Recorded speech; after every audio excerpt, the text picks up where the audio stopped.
আমার মেয়ে আজকে সকাল থেকে বায়না ধরেছে আইসক্রিম খাবে। তো আমার ভ্যানিলা না ম্যাঙ্গো আইসক্রিম খাবে। ওকে ভ্যানিলা আইসক্রিম দেওয়া হয়েছে, বলেছে না ও ম্যাঙ্গো আইসক্রিম খাবে। তো যে বলে সেই কাজ, বাসায় ম্যাঙ্গো ছিল, ম্যাঙ্গো দিয়ে আইসক্রিম বানানো হলো। আর আমার আইসক্রিম বানানো শেষ হওয়ার পর আমার মেয়ে এসে তো হাজির, দেখি তো ওয়াও অনেক খুশি ও। এত খুশি হয়েছে মনটাই ভরে গেল। আমার মেয়ে খাক আর নাই খাক, ও যে এতটা খুশি হয়েছে তাতে মন শান্তি। আসলে ও খায় না, ও একটু করে দেখে রেখে দিয়েছিল, আর খায়নি।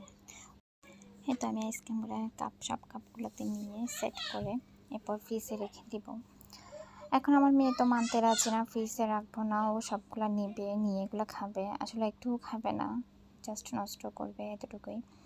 কোনো মতো বুঝিয়ে তারপর এগুলা ঠিকঠাক করে নিলাম, এরপর ফ্রিজে রাখলাম।